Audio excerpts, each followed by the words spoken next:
Kom ons sluit ons oë voor ons begin. Liefdevolle Vader, wat 'n groot voorreg is dit,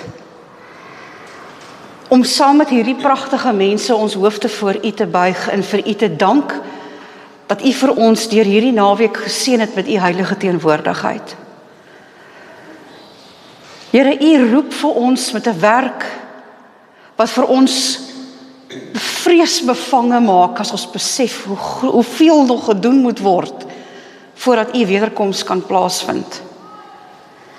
Maar Here, U het nooit gesê dat een van ons moet gaan en die hele wêreld moet bereik nie. U het net gevra dat ons lig moet laat skyn in die area waar U ons neergesit het.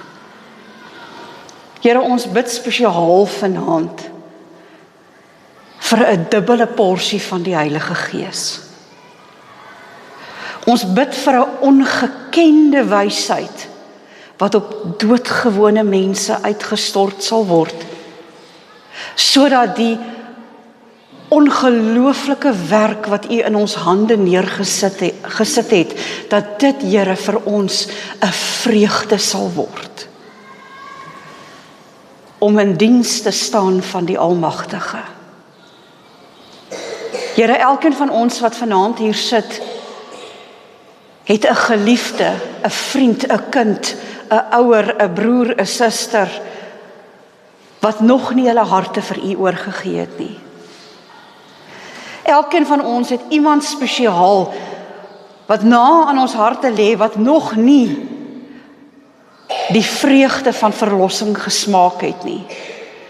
Ons kan nie rus, Here, voordat ons geliefdes U nie ontmoet het nie. En ons bid dat elke gesiggie wat nou in 'n gedagte opgekom het, elke mens, elkeen wat kosbaar is vir ons, Here, dat U vanaand daardie mens persoonlik sal aanraak. Gebruik ons, Here, waar ons vir U die beste kan werk. Maar Here, red asseblief ons mense. Dit, Here, is ons grootste gebed oor hierdie naweek. En ons vra dat U vir ons dieselfde passie vir siele sal gee wat U het.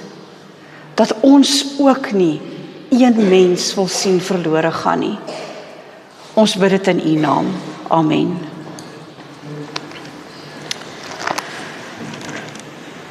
Ek moet nou eers vanaand vir julle toestemming vra.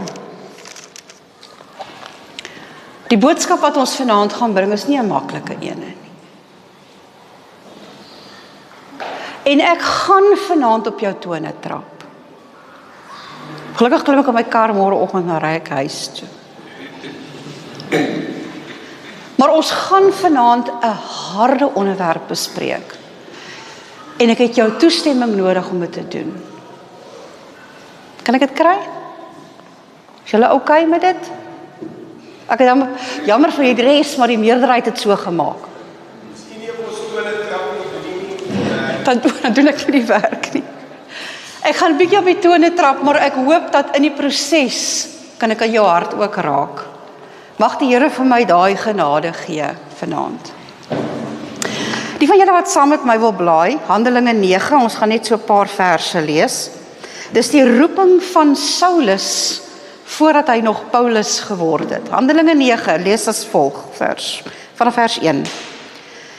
Maar Saulus, wat nog dreiging en moord geblaas het teen die disippels van die Here, het na die hoëpriester gegaan en van hom briewe gevra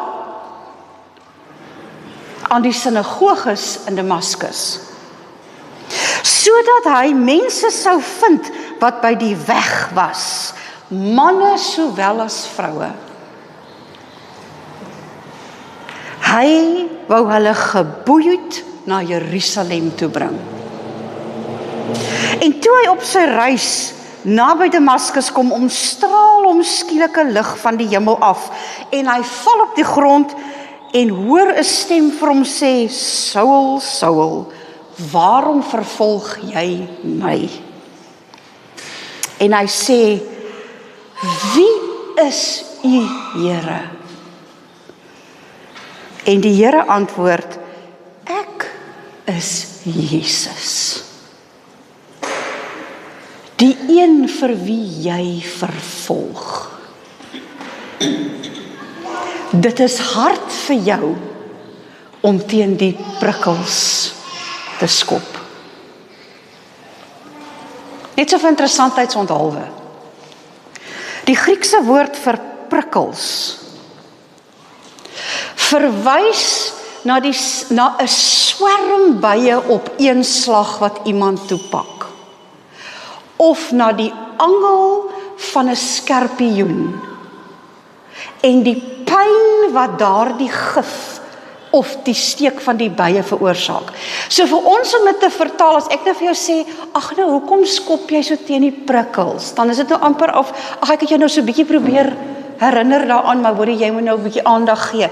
Dit was nie wat die Here met Saulus gedoen het nie. Daardie Griekse woord sê dat hy vir hom pyn veroorsaak het, so hard hy na hom geroep het, dat hy sy fokus moet regkry. Pyn wat kan vergelyk word met die gif wat uit 'n skorpioen se angel uitkom. So hoe hard het die Here nou al geroep na Saulus om hom op die weg te bring dat hy Paulus kon word? Al vir 'n lang rukkie, nee. Ons onderwerp vir vanaand is, die Here roep nie rebelle nie. Die Here roep krygers. Nou so vinnig. Wat is die verskil? Okay, kom ek gee hom in Engels. God doesn't call rebels, he calls warriors. Nie 'n warrior, soos 'n bekommerde mens nie. Okay? 'n warrior. Dink aan 'n Viking met 'n wat ek weet wat se prentjie in jou kop opkom as jy dink aan 'n warrior. Die Here roep nie rebelle nie. Nou so vinnig, as jy moet sê, wat is die verskil tussen 'n rebel en 'n kryger? As ek daai twee woorde noem, wat sou jy sê? Wat is die verskil tussen 'n rebel en 'n kryger? Wie's braaf? Die een sal gaan en die een weier om te gaan. Die een sal gaan, die een weier om te gaan, okay? Kom, watter jaar is hy manne wat almal army toe was? 'n Kryger veg vir 'n rede. So hy sal veg en dan 'n rebel skop teen 'n bestaande, hy sal veg teen 'n bestaande reël of 'n bestaande wet of 'n bestaande Okay. staat. Dissipline. Baie dankie. Daar's ons nommer 1. Dissipline. 'n Rebel veg vir eie belang. 'n Rebel veg vir eie belang. Julle is almal 100%. Nou as julle nou vandag na ons kerke kyk. Nee. Maar ek sal dit anders. As jy vandag na jou kerk kyk, is jou kerk vol krygers vir die Here of is jou kerk vol rebelle? Okay, kom ek draai hom om.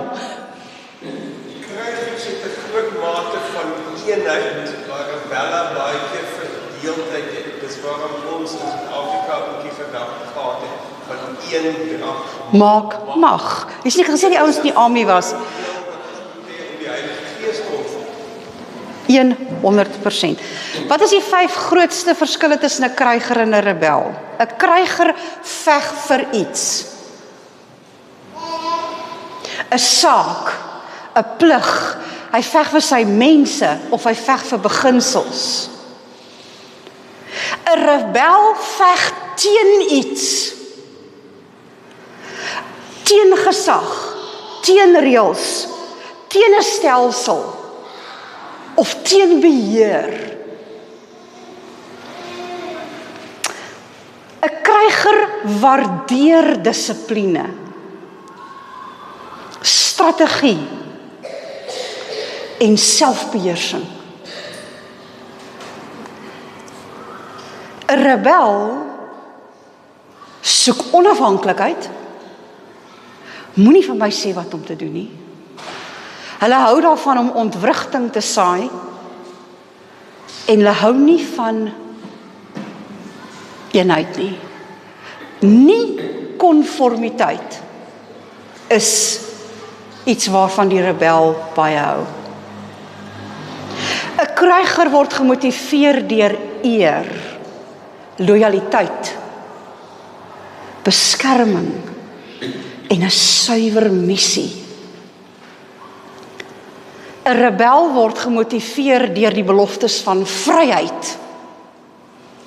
Frustrasie is gewoonlik in hulle ingebou. Hulle soek transformasie. 'n Kryger is gefokus, beheers en strategies. 'n Rebel is passievol, ontwrigtend en uitdruklik in waarvan hy nie hou nie. Dis baie, mag ek die Engelse woord sê, loud. Jou rebelle is gewoonlik verskriklik luidrigtig. Kom ek maak dit eenvoudig, kom ons som dit op. 'n Kryger in die kerk verdedig die koninkryk. 'n Rebel in die kerk bevraagteken of die koninkryk in die eerste plek veronderstel is om te bestaan.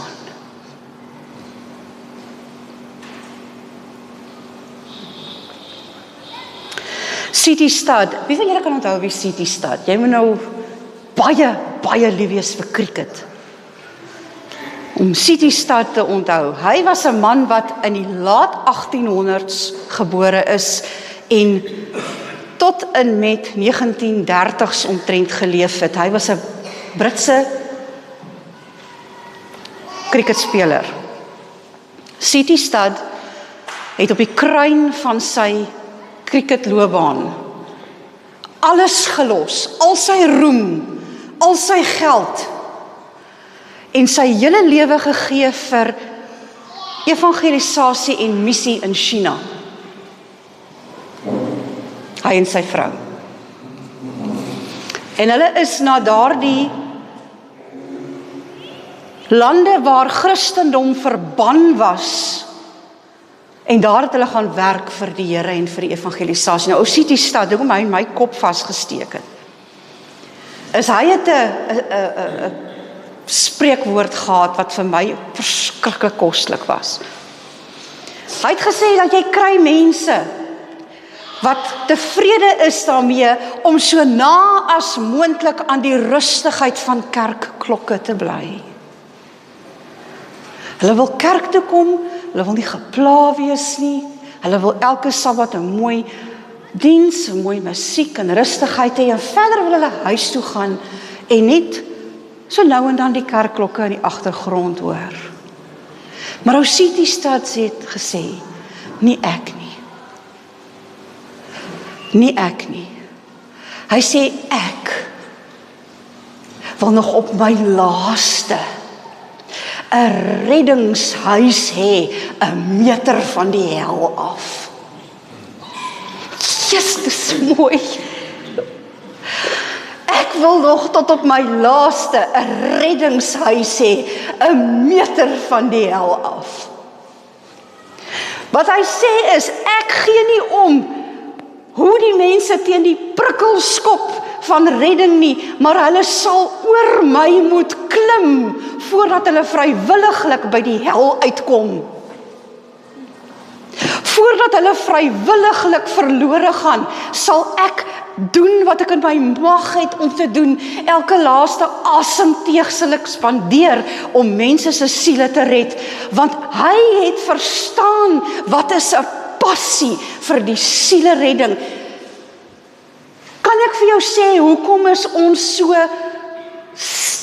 stadig in ons kerke?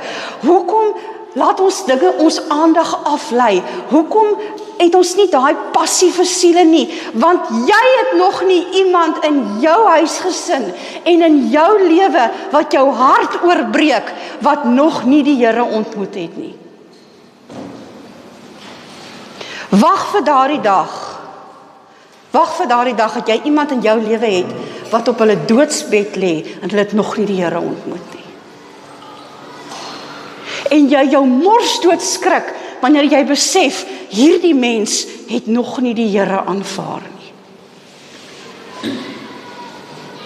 Ek weet nie as die Here nou hierdie mens moet vat, hierdie geliefde van my, of hierdie mens eendag saam met ons in die hemel sal wees nie. Jy jy het nog nie daai skrik gehad nie. Ek en my man, dis een van die goed wat hulle jou nie voorberei voor. Wanneer jy opleiding kry vir teologie nie. Hulle vertel nie vir jou hoe jy in die hospitaal gaan staan en 'n mens in jou arms vashou totdat hulle laaste asem uitgeblaas het. Hoeveel mense in my en my man se arms gesterf het. Dat Morney by 'n kankerpersoon wat hulle later afgesonder het in 'n geseelde vertrek, omdat hy in die binnekant klaar gesterf het. En die doodsreuk so oorweldigend was, dat hulle hom verwyder het uit die sale uit, dat my man instap en daar gaan staan by daai man en sy vrou en vir hulle bid, met daai gille van daai man van vrees en pyn, dat hy 'n ouderling het wat buitekant vir hom by die deur staan en wag het môre hy uitkom, dan lawe ons vir hom daar. Dat hy sak op sy knieë op sy muur.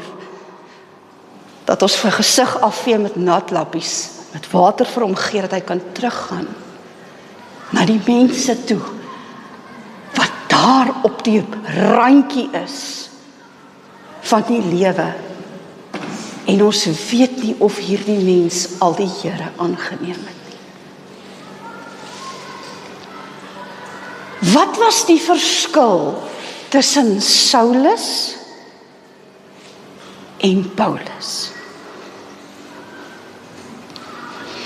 Saulus was 'n kerkman.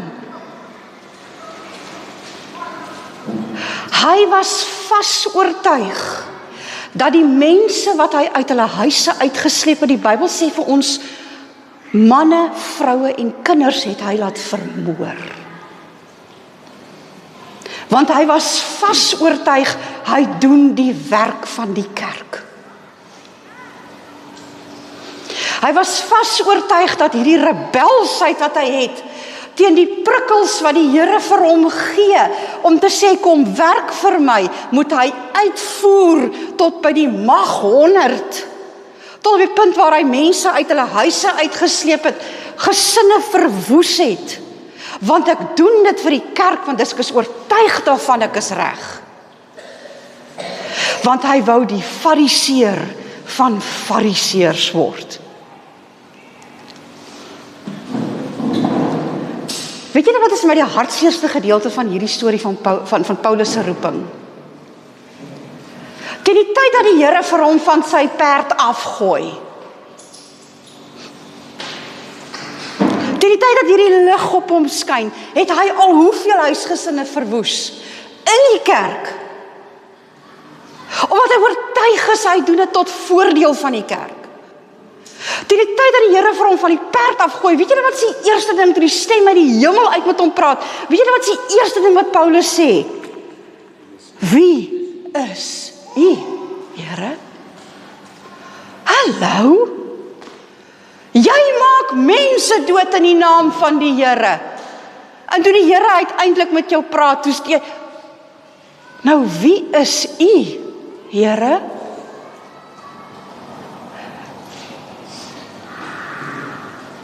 Ons kan in die werk van die Here wees, besig met wat ons dink is die werk van die Here, en meer skade aanrig as goed. Is dit moontlik? Ja, dit is. Wat gebeur? Wat loop verkeerd? Wat gebeur dat ons tot op daai punt kom, dat ons voel ons is die redders van die kerk? Dat die missie van die Here lankal nie meer my missie is nie. Dat ek my eie missie my eie saamgeflaanste godsdiens het binne in die kerk.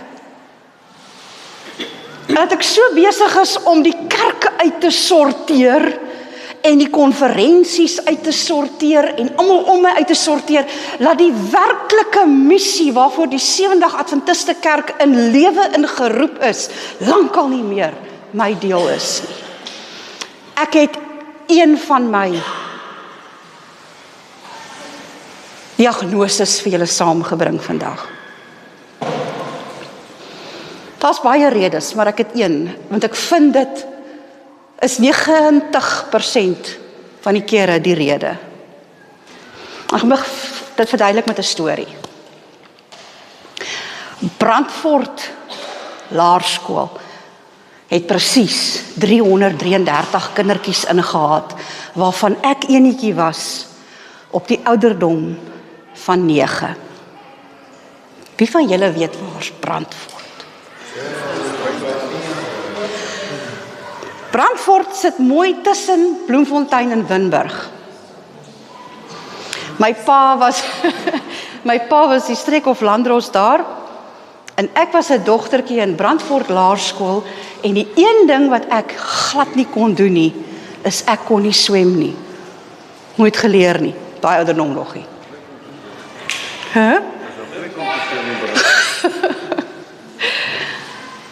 Nou die een periode, LO periode, toe daag die juffrou wat vir ons moet swem gee nie op nie, sy is toe nou siek, en die mansonderwyser moet toe nou instaan, en hy vat nou sommer al die seuns en die dogtertjies bymekaar. Nou moet jy die prentjies sien, ons praat nou van die laat 1970s. Flip gee ek nou my ouderdom heeltemal totaal al hier weg, maar ontspan het al die paase. Die man is geklee, hy was die standaard 3 meneer, in 'n spierwit pak. Julle moet nou daai jare moet julle nou onthou, nê? 'n spierwit pak met 'n wynrooi hemp en die wit tas. Sien jy die prentjie? Onthou julle daai look met die lang punt skoene? Nou meneer Smit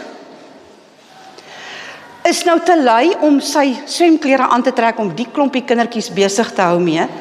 So hy sit op 'n stoel langs die diepkant met 'n skitou en 'n katrol. Nou moet ons in rye staan, dan moet ons nou die ski gedeelte vashou, hardloop en in die diepkant inspring, en dan katrol hy sit nou so met die een been oor die ander, so lekker ontspan, en dan katrol hy ons nou terug. Ek kan nie swem nie, ek is dodelik bang vir water. So elke keer as ek so 1/3 van vooraf is, dan gee ek so treetjie uit, dan staan ek weer agter in die ry. Maar nou is ons net 333 kindertjies in die hele skool, wat beteken my ou graadjie is ons nou maar bitter klein. Dis nie lank nie dat meneer Smit so opkyk en hy sê, maar Jacquiertjie was ons nou nog hier nie. Renay, kyk hoe heilig klaar, sê vir meneer, ek kan nie swem nie. Asseblief. Nou sê my man, luister nou mooi. Hou net styf vas. En as jy spring, gaan jou kop vir 'n oomblik onder die water wees. Maar ek gaan jou vinnig katrol. En dan gaan jy dadelik opkom boontoe, en dan as jy by die kant is, dan help die oukies jou uit. Nou is dit, jy mag nie daai jare teëgepraat het nie. Nou hardloop ek en ek spring. Toe ek by die kant kom, toe glip my handjies los. En ek sink. Nou daai swembad was 'n duikswembad. Dink hulle so 4 meter diep, daai ouens. Ek het as 'n groot mens, want ek nog gedroom van die teels wat so voor my oë verbygaan, soos ek sink en sink en sink en sink, in my longe wil bars. En die volgende oomblik toe ek uit, maar ek is met so mag uit, dat ek deur die lug gegooi word en val, dat ek my wind uitval op die kant. Ek vlieg daar op en ek is in die aantrekkleedkamer, die badkamers daar van die swembad, en ek gaan in die verste toilet in, en ek sluit die deur en gaan sit in die hoekie en huil. Geen idee hoe het ek uitgekom nie. Ek het toe nou later uitgevind dat meneer Smit met sy grand wit pak klere, met die mooi wynrooi hempie en al, agter Renaytjie gaan aanduik het, en haar daar uitgeskiet het, van skrik, om my toe nou daar uit te haal.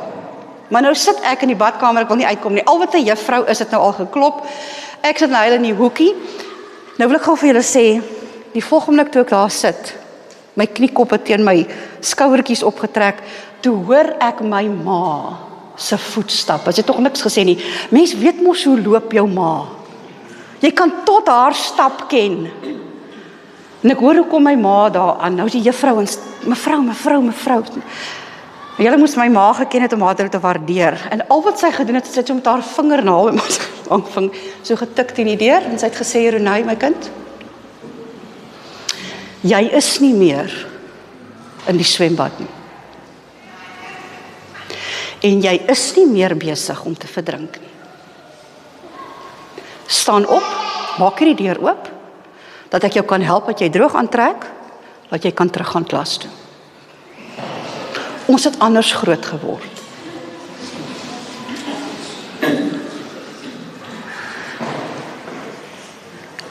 Jy is nie meer in die swembad nie, en jy is nie meer besig om te verdrink nie. Jy is okay. Nou beter jy daai deur oopsluit, jou kop op lig, trek jou droog aan, gaan terug klas toe, want die lewe gaan aan.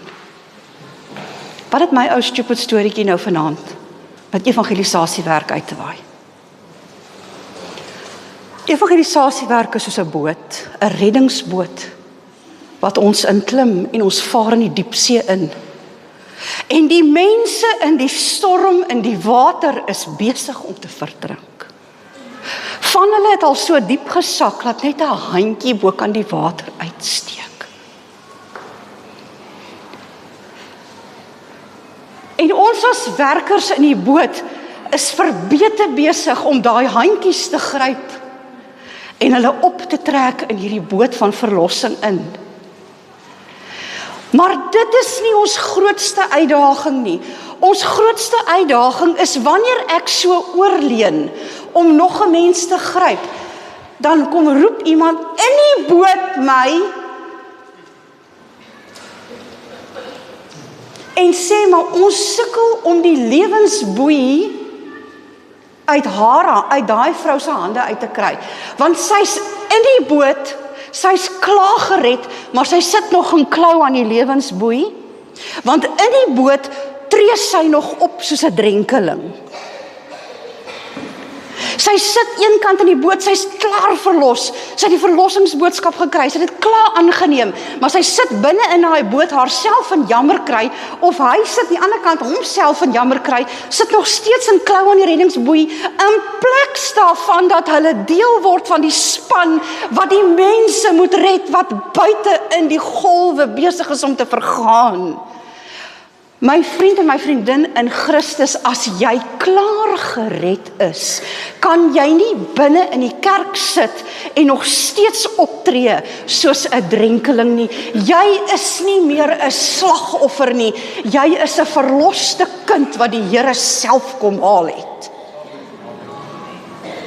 Wanneer ons gaan ophou om op te tree soos slagoffers binne in die kerk, daai dag sal ons ook ons hande oor die rand van die boot begin steek en mense begin uithaal wat die Here so dringend wil red.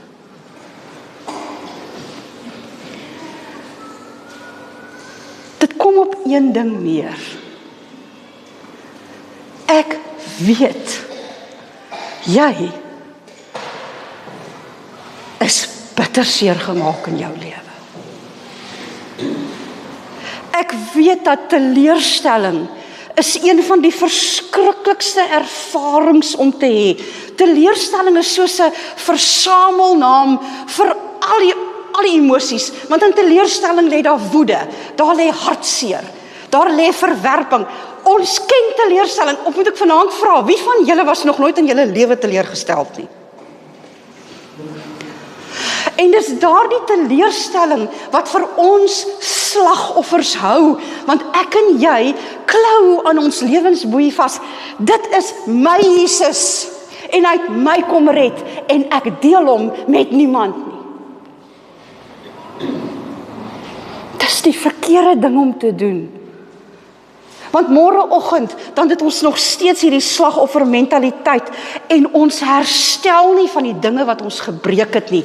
En 'n mens wat nie herstel van die dinge wat hulle gebreek het nie, word 'n bitter rebel. Gaan kyk mooi, jou rebellie is geskoei op die dinge wat jou gebreek het. Ergens het jy jou vertroue verloor.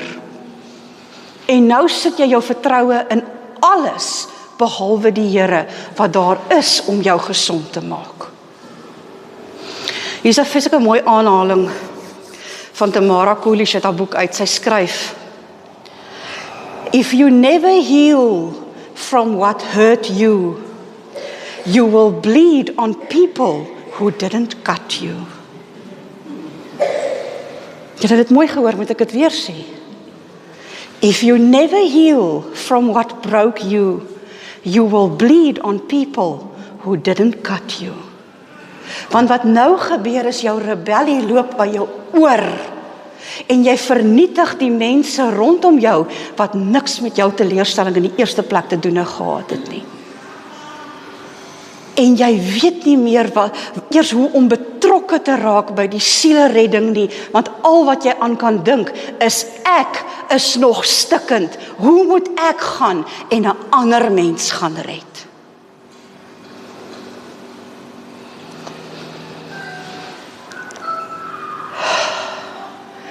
Ek en jy moet heel.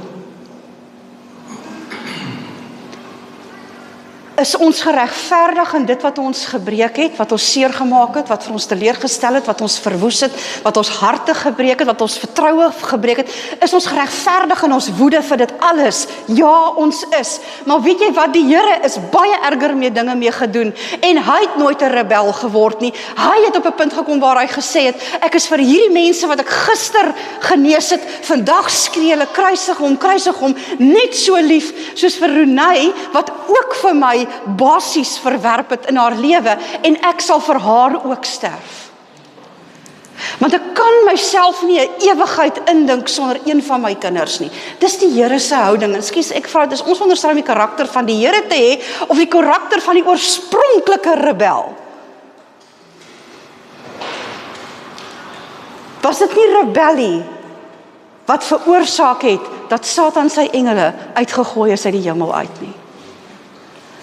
Hulle het niks gebring behalwe hartseer nie.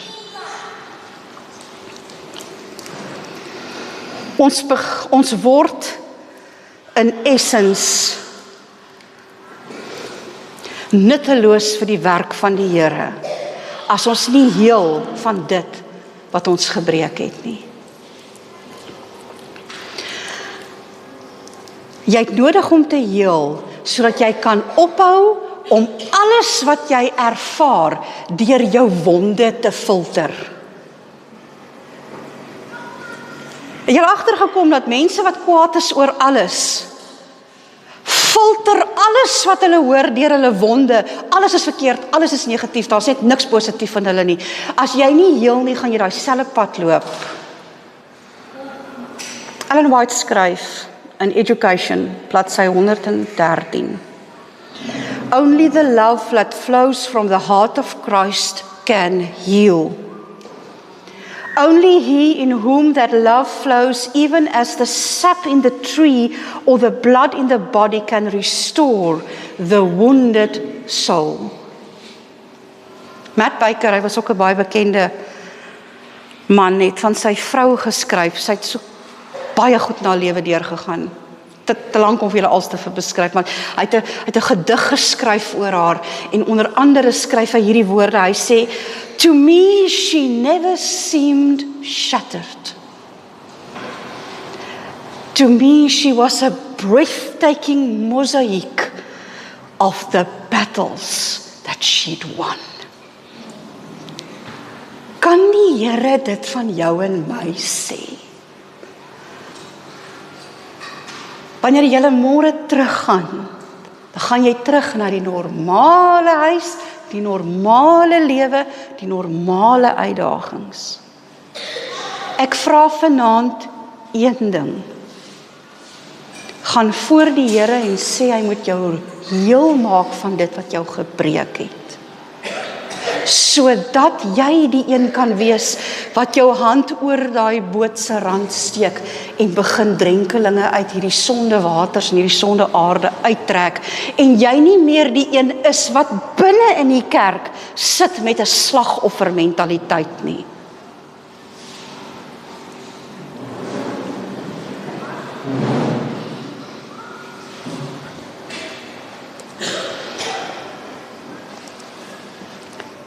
To me, she never seemed shattered.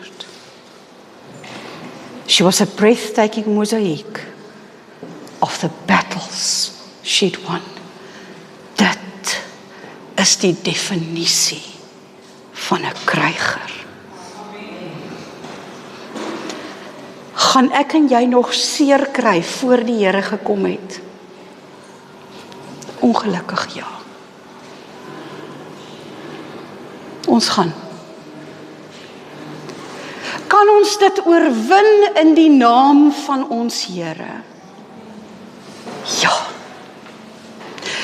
Kan ons wat ook al ons gebreek het op die ou einde van die dag in 'n getuienis omskakel wat so magtig word dat die Satan begin bewe wanneer jy jou getuienis met mense deel?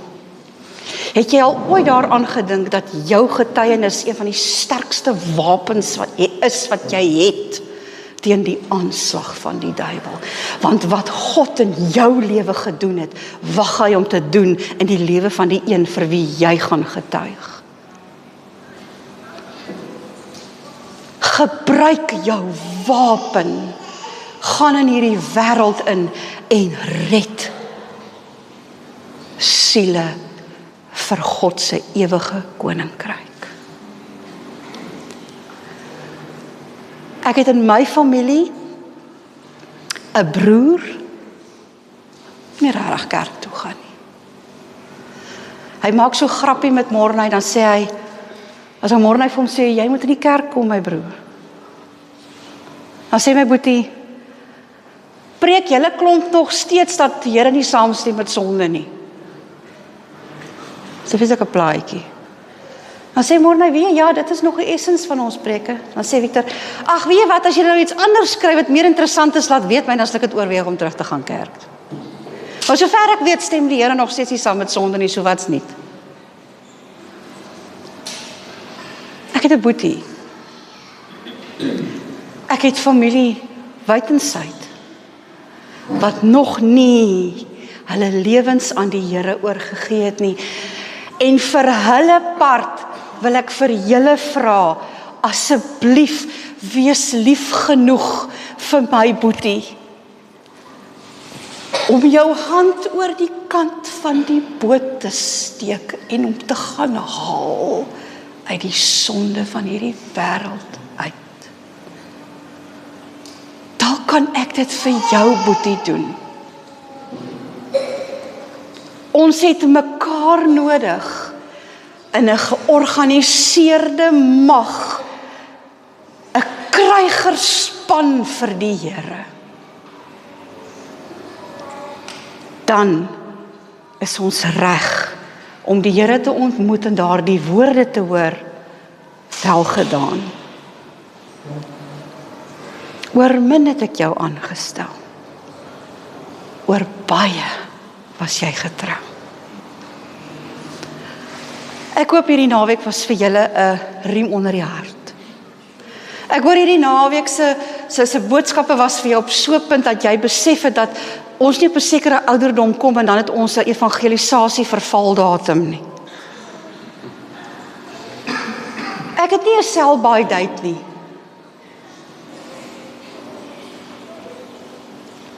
As die Here my nog in my asem gee, dan het ek nog 'n roeping wat hy wag vir my om te vervul. Mag dit ons innige gebed wees om voor die Here te gaan staan en te sê, Here, hierdie week, vandag, Here, vandag, stuur iemand oor my pad, vir wie ek my hand na toe kan uitsteek en hulle kan trek uit die sondes van hierdie aarde uit en hulle die liefde van Christus kan leer. As julle enigsins daai gebed in julle harte het om ook deel te wees van die krygerspan van die Here, gaan julle omgee om te staan. As jy nie lus het daarvoor, nie moenie staan nie. Niemand gaan snaaks dink nie. Op hierdie stadium as jy daarvoor kan sien, nie moenie staan nie. Maar as jy werklik in jou hart hierdie passie het om te sê, Here, maak my heel, dat ek nie in my kerk sit met 'n slagoffer mentaliteit nie, maar dat ek weet ek is gered en ek sit hier met 'n ewige roeping. tot U weer kom, Here, tot U my kop in die dood neerlê, het ek 'n roeping om mense te red vir U ewige koninkryk. Here, ek is ook hier. Gebruik my asseblief. As jy kan sien om daardie belofte te maak, sal jy saam met my staan vir 'n gebed.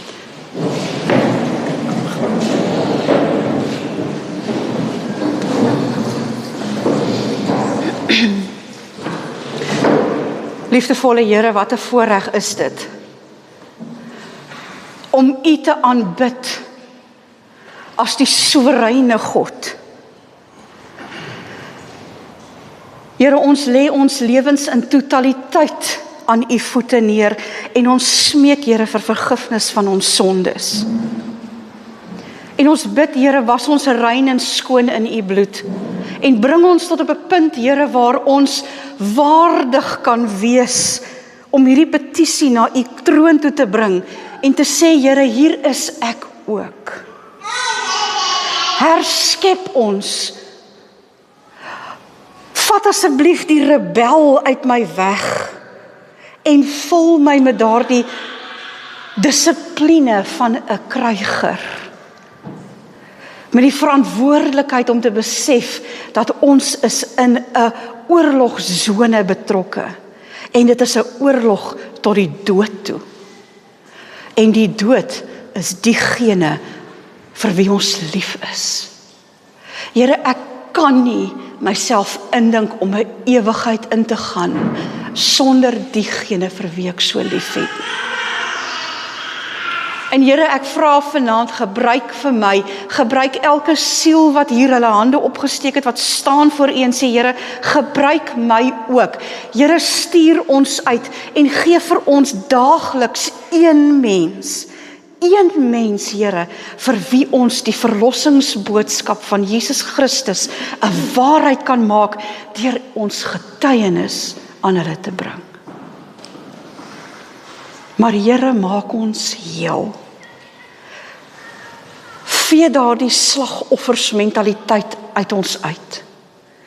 As ons nog toegesluit sit ergens in 'n badkamertjie, bewend van die skrik met dit wat met ons nou gebeur het, mag hierdie naweek daardie oomblik wees, Here, dat ons daardie kloppie teen die deur hoor wat sê, jy is nie meer in die sonde nie, jy is nie meer besig om te verdrink nie, jy is nie meer 'n slagoffer nie, staan op, tel jou kop op, trek aan, jou wapenrusting moet daar wees, en stap in hierdie wêreld in en gaan red my kinders.